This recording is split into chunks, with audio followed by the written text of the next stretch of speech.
Hello and welcome to Bimbalism. You join me here at the banks of the murky Mersey again. We're on a mission today to have a look at the Butchersfield Canal. We're not able to go on our bicycles today, so we're having a leg bimble. You'd be advised not to try it. Sometimes it's quite muddy down here, and there are stiles and things that you can't get your bike over. So you're best off locking it up like I did, carrying on foot. Let's see what we see.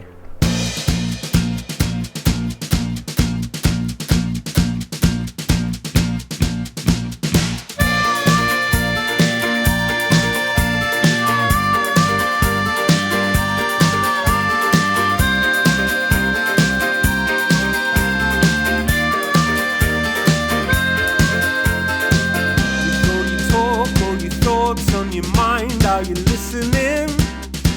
You still won't figure it out. Figure it. With all your thoughts on your mind all the time. We always get some footage of some horses. The main reason being that my mum watches these videos.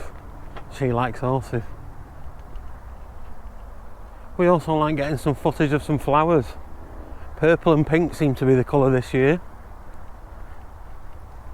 There's lots of beautiful purple and pink flowers. You may be able to hear in the background the roar of the M6. And that maybe gives us a clue to our next portage. Let's bimble.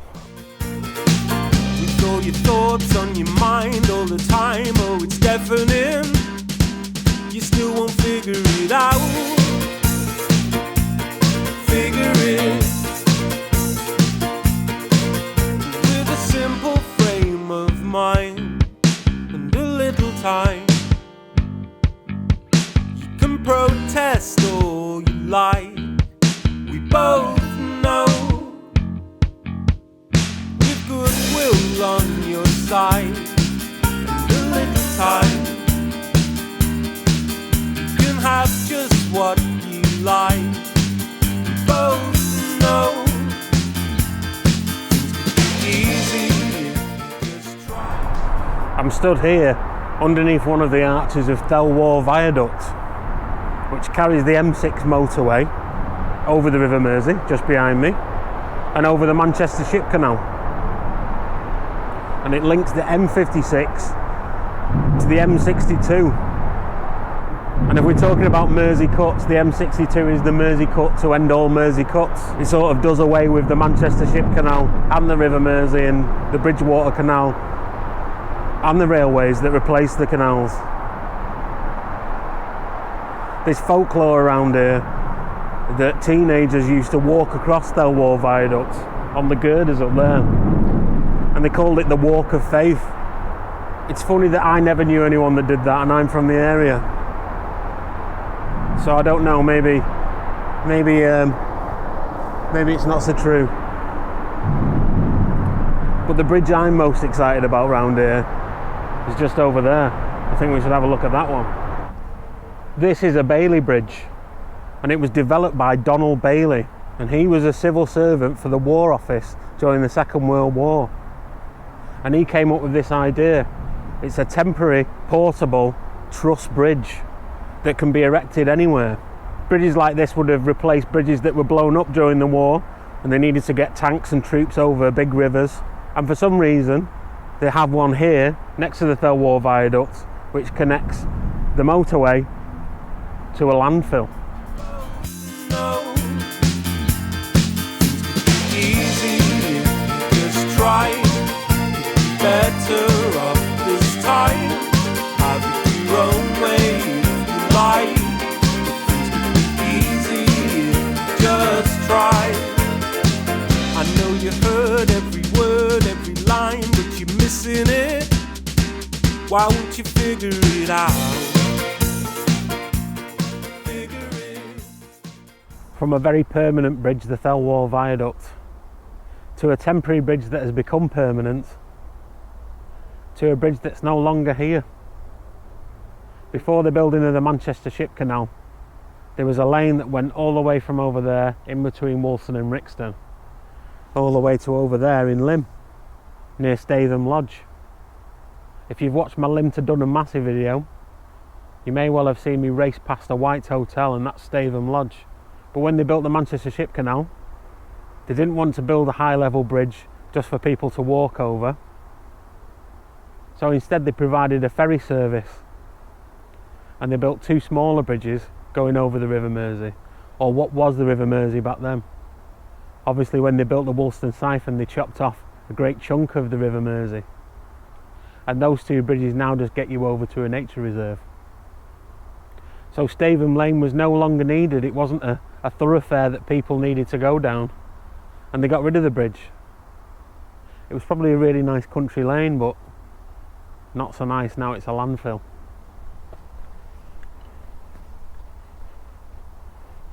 Next stop, the Butchersfield Canal, hopefully. With a simple frame of mind and a little time, you can protest all you like. We both know, with goodwill on your side and a little time, have just what you like. Both know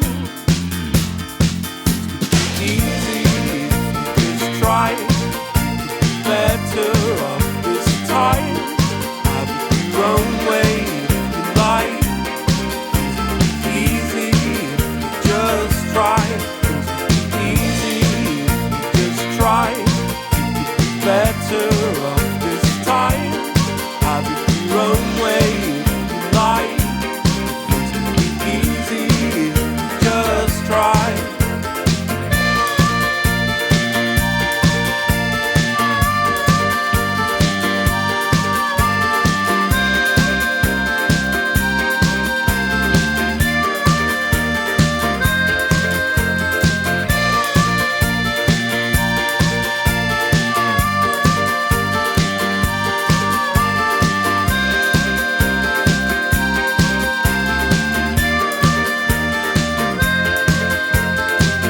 Well, it doesn't look like much, but this is the start of the Butchersfield Canal, and this was the second cut made to the River Mersey.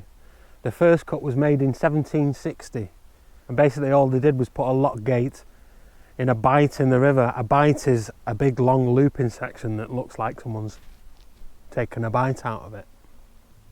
In 1829 they cut a whopping 330 metre canal, completely bypassing the bight altogether. To put it in perspective, 330 metres for a canal is very, very small.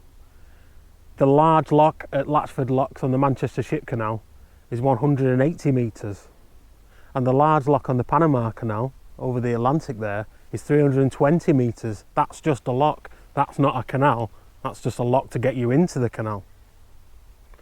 In 1894, when they built the Manchester Ship Canal, that was pretty much the end of the Butchersfield Canal. And now all those locks and infrastructure that used to be there is gone, and it's buried under a load of dredgings from the Manchester Ship Canal and a load of landfill. Unfortunately, this is as far as I can get. Otherwise I've got to trespass in a farmer's field, and I don't really like doing that because farmers have guns and things like that, and I've already been shouted at by enough farmers in my lifetime. Further down there's a bridge that used to be a railway bridge. Now it's just access to the rubbish dump. In fact, Biffa Bins dump all their rubbish in there. Their headquarters is just over there. But the railway bridge used to take the old Manchester Ship Canal mineral railway all the way up to Salford. But now that's gone, and that's become a lovely path that you can ride your bike down or take the dog for a walk on. Not a monumental thing to view, but a lovely walk in itself.